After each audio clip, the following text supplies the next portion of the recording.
Alors, l'attention, c'est la vie, c'est un point Voilà, pour moi. l'image n'avait aucun rapport, je tiens à le préciser. Ouais, je sens que Hélène, Tu es le mouton ou tu es le loup sur l'image? Très bonne question. Moi, je suis la pelouse. Voilà, je ne prends pas parti dans cette question. L'attention, c'est la vie. Je crois que c'est en tout cas pour ma part, une des plus grandes révélations.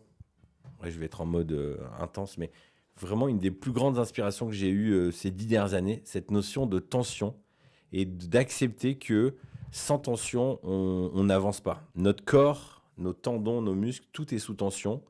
Et sinon, notre corps, il serait juste... c'est de l'eau, quoi. Donc, on serait au sol. Une corde de guitare, si elle n'est pas sous tension, il n'y a pas de musique. Un kitesurf sans tension, il n'avance pas. La notion de tension, elle est juste omniprésente dans la vie. Et je pense que souvent, dans le cas d'un couple, on s'imagine que parce qu'il y a de la tension, c'est qu'il y a un truc qui ne va pas, qu'il y a un problème. Alors oui, parfois, c'est symbole qu'il y a un problème. Mais je crois que la tension fait partie de l'équilibre d'une famille, d'une équipe. Et le fait de l'intégrer, d'accepter qu'il va y avoir la tension. Et l'enjeu, c'est d'apprendre à la gérer.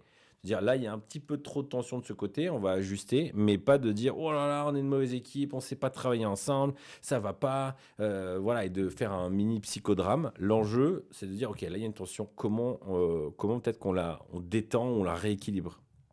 Et pour parler peut-être plus concrètement, c'est vrai que sur l'histoire du kitesurf, toi, tu vas être beaucoup le cerf-volant qui est là-haut et qui va dire vas-y, on y va, on fonce. Et en fait, s'il n'y avait que toi, on s'envolerait parce que ça irait beaucoup trop vite et que en fait, on n'arriverait juste pas à suivre et que on cramerait en fait nos ressources. Et moi, je serais plutôt la planche qui tire vers le bas. Et s'il y avait que la tension dans mon sens, au final, on coulerait. Parce qu'il se passerait rien, ou il se passerait pas forcément rien, mais en tout cas, ce serait peut-être beaucoup plus dans la lourdeur. Un peu plus chiant. Ce serait un peu plus voilà, compliqué à vivre. Et en fait, c'est l'un et l'autre. On a besoin des deux pour pas s'envoler et pour pas couler. Donc je pense aussi à...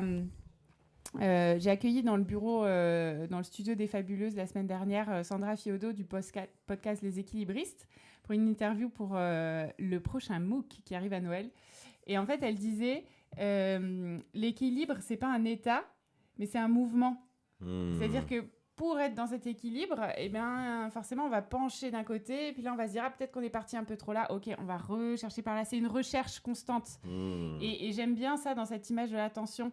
Ça tire par là, ça tire de l'autre côté. Et ça fait partie du jeu, c'est la vie. S'il n'y a plus de tension, c'est que en fait, c'est la mort. Donc, exactement.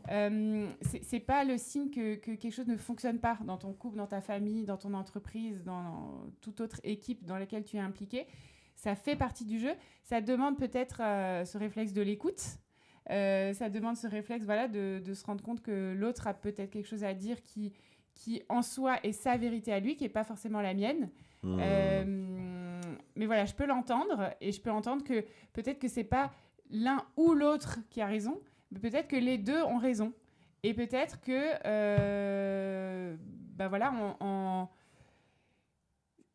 on cherche pas forcément un juste milieu. Je sais pas si vous voyez ce que je veux dire. C'est les deux.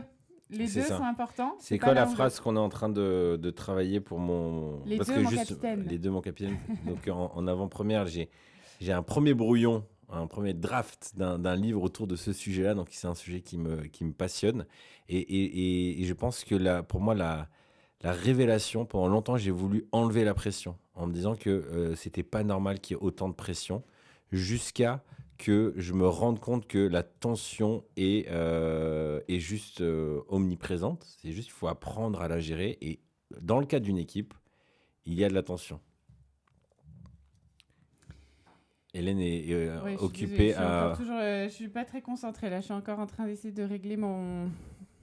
Ton petit retour. Donc du coup, je vais continuer sur ça. L'enjeu, ça ne veut pas dire qu'il faut accepter de tout. Vous avez vu, en plus, je me suis fait une grosse tâche. On dirait que je me suis bavé dessus. C'est assez intéressant comme un bébé. J'ai choisi mon super beau t-shirt tout doux, tout voilà. Oh, bichon. Mais c'est de l'eau, c'est bon, ça va sécher. C'est de l'eau ou c'est du café? Non, Tu c'est de t'es l'eau. pas brûlé? J'aurais dû mettre ma bavette.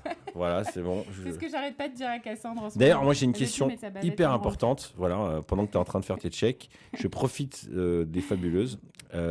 Est-ce que ça existe encore les hommes, ou peut-être les femmes, mais qui mettent une serviette comme une bavette quand ils mangent?